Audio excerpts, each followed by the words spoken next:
Very important topic for us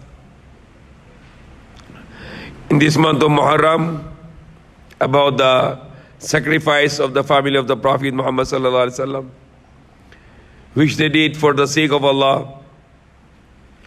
And they give us an example that we are here not for living forever, but we are here for a purpose, and the purpose is to please Allah, to obey His commands. Usually, many people, when they lecture, they say that our purpose of our life is worshipping Allah or ibadah. But ibadah is not just a rituals, but ibadah is all the commandments of Allah which we need to fulfill. And Allah subhanahu wa ta'ala mentioned also in the Quran that the salvation for us is to believe in Allah, to do the good works. And then Allah mentioned two things very specially: stand for the truth, for the right, and stand for the patient. Prophet Muhammad said, if somebody want to get your property, and you will fight to them and not to give your property to them or to protect your property, and if they killed you, you are a martyr, you are shaheed. You will go to paradise. Just for a property. You have a piece of the land, and somebody want to get your land from you. And if you fight to defend your land, then our Prophet said, if you were killed while doing this, you are a martyr. If somebody want to hurt your family, if somebody want to hurt our family, and if you fight to that person, and if the person killed you, or killed me, or you, or us, we are martyr. We are shaheed. So worshipping Allah, or praying Allah, or fasting, or giving charity, or going for the Hajj, these are very easy things. What is the difficult things? When you see the evil, then you stand against the evil. That is the important and difficult thing. That's why Allah said in the Quran, Innal insana lafi khusr. Surely all the man in loss, except those who believe, do good works. Good works is easy to do. Believe is okay. You just believe, I believe in Allah. And the good works, you pray 5 times a day, you give charity, you make fasting, you go to Hajj, or anything good you do in your life is easy. What is difficult is to make contradiction. If you're working in a place, and if you see there are people who are stealing, and they warn you, if you report to the boss, we might kill you. But if you don't fear Allah, and if you stand for the right, you will go and complain about it. That is the one meaning of watawasaw bil haqq. Not to close your eyes from the evil. If you see a person is unjust, if you see a woman is abused on the street, and you see the gang there are 4, 5, 6, or 10 people, and if you see a woman being abused, and you just go away, you failed. But if you go and stop the woman to be abused, you fight against those people, then you are watawasaw bil haqq. The most difficult is the watawasaw bil haqq and watawasaw bis sabr. Then not to accept the wrong. Always accept the right. Even though you might think that you will get trouble when you go for the right, but you have to go for the right. If you always be fear and coward, and you think that you do this and you have a problem, and if you do this you have a problem, and if you do this you have a problem, and you always close your eyes. Walang pakialam. So what will they? You will not die? You always want to be protected. Will you not die? Of course you will die. But you will die as a coward. But if you will not tolerate the evil, you always stand against the evil, then you will die as a brave person. There was a great leader before the British was occupying the subcontinent. His name was Fateh Ali, but they called him Tipu Sultan. He was a ruler, and he fought against the British. And he was used to say to protect his land. He fought against the British to protect his land, and he used to say, he never surrendered to the British until he was martyred. And he used to say, a beautiful quotation, the one day of a life of a lion is better than the 100 years life of a jackal. It's better to have a one day life of a lion than better than 100 years life of a jackal. A jackal is a very coward animal. I don't know what to say in Tagalog, jackal. It's a very coward animal. So he used to say that I can live one day, but live like a lion. I don't like to live 100 years, but just like a jackal. So that is the same thing the Prophet's family, they show us an example. When they were forced to make bay'ah or the pledge to unjust ruler, Yazid. Yazid was an unjust ruler.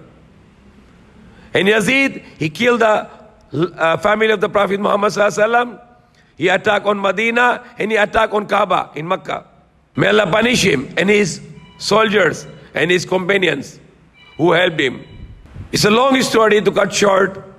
When Prophet Muhammad Sallallahu Alaihi Wasallam was waging a battle against Mecca, when he was out from Mecca and he was in Medina, the ruler of the Mecca was Abu Sufyan.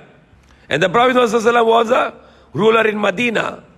So they have a battle until the time the Prophet Muhammad he go with the army of 10,000 and he take over the Mecca. He took over the Mecca and Abu Sufyan lost. So first battle was between Muhammad and Abu Sufyan. Then later Abu Sufyan became Muslim. And his son was Muawiyah. And then when Prophet died, Abu Bakr Siddiq became Khalifa, then Umar became Khalifa, then Usman became Khalifa, and the next Khalifa was Ali. The majority of the Muslim leader, they choose Ali to be Khalifa. So when Ali became Khalifa, the Muawiyah, he did not bay'ah to him. He pledged. He did not make pledge. He said, I don't like to pledge to Ali. Because his reason was to get the revenge from the murderers of Osman. And Ali said, I will do this, but first you make bay'ah. The Muawiyah did not make bay'ah. He was ruling the Sham in Syria. Then Ali brought the army. He fought against Muawiyah, and Muawiyah surrendered. And they make the agreement that 6 months is a period for two arbitrators. The dispute to be solved in 6 months. And the side of the Muawiyah was Amr bin al-As, and the side of the Ali was Abu Musa Ash'ari. But while they were solving the dispute, Ali was killed in Kufa, in the masjid. And that was, I think, 21st of Ramadan. He was attacked by a Kharij. The Kharij who were the one killed Osman. And they want Ali to fight against Muawiyah. And then they killed him and he stopped the war.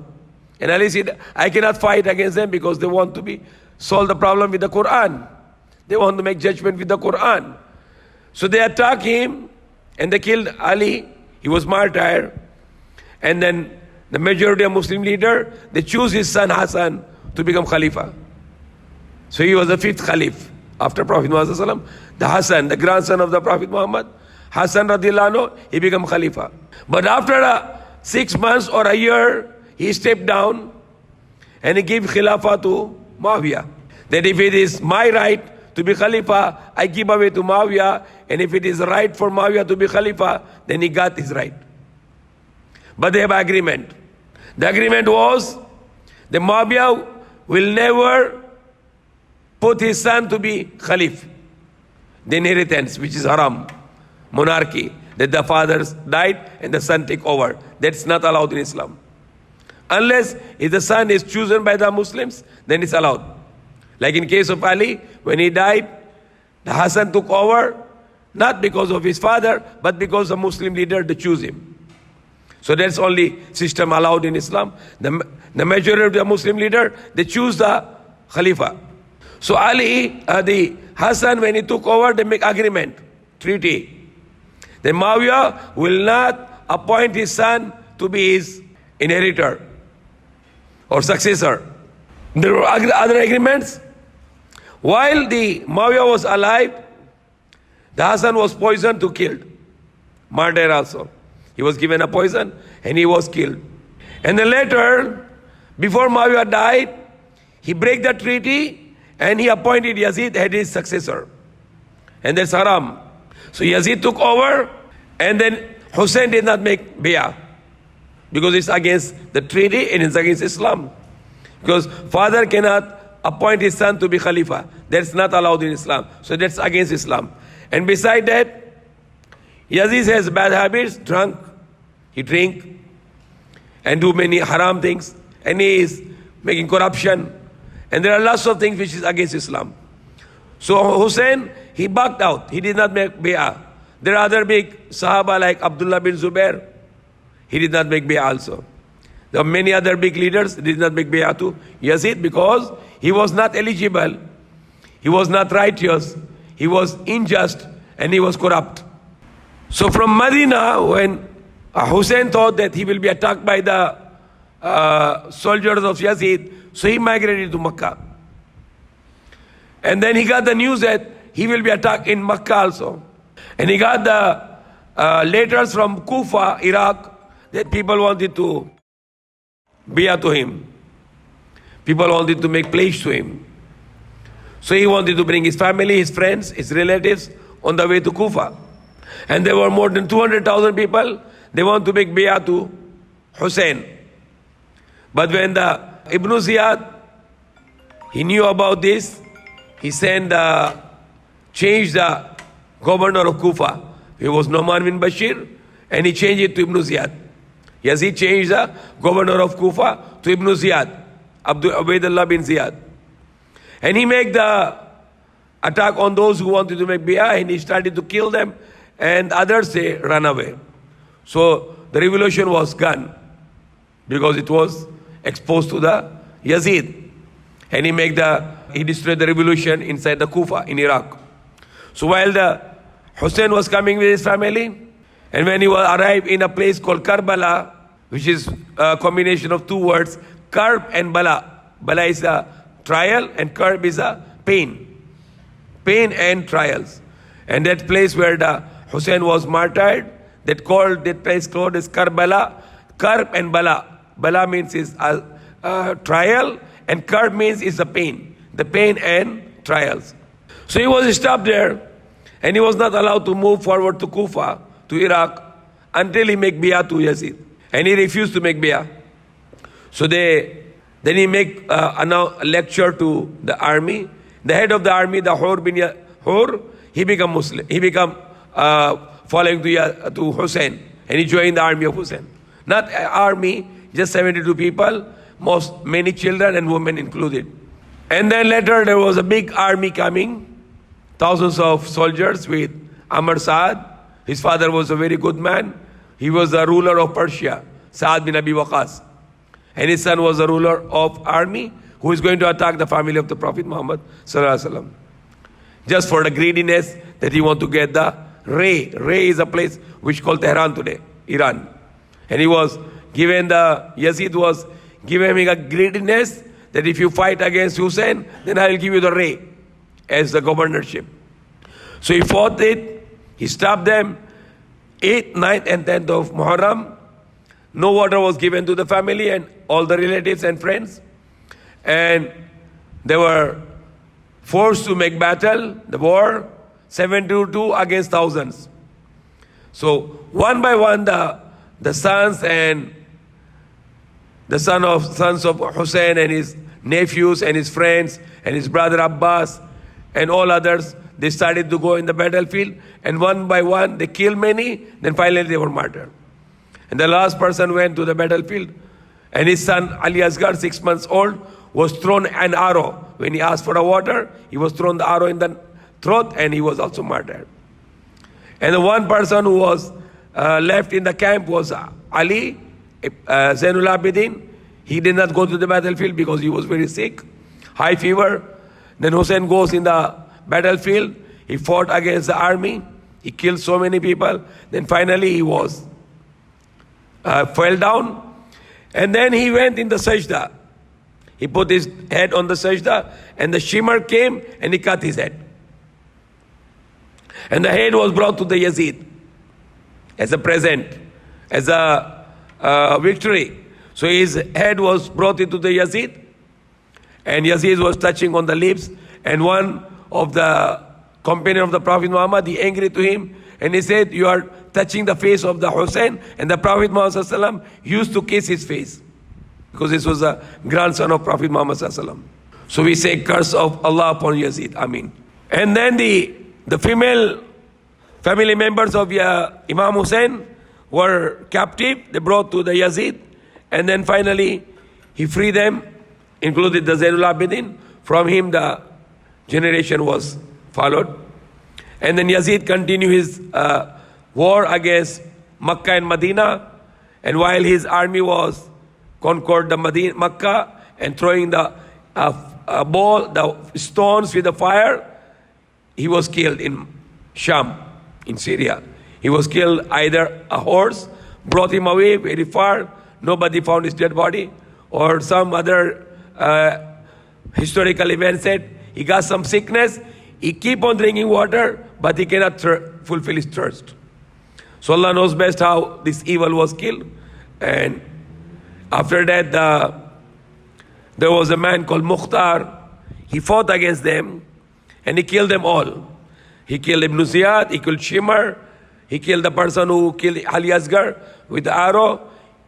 Everybody was killed by Mukhtar and his army. So the Mukhtar is a very well-known figure for us in our history, that Mukhtar he killed and he revenged for family of the Prophet Muhammad. So that's very important history. We need to know about it. We need to know about this story because it is a history of the Prophet Muhammad's family. That they given the great sacrifice, that if Hussein want to save his family, he can just say, okay, I accept Yazid. He's my Khalifa. He's my Amir. But he know it is wrong because it's against Islam.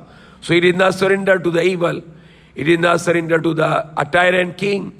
And the Prophet ﷺ said, the greatest jihad is against a tyrant king, injustice king. If he's unjust, you fight against him. That's the greatest of jihad.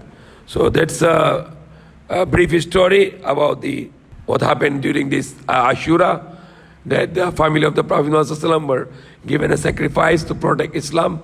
And that's a great example for us. Ameen.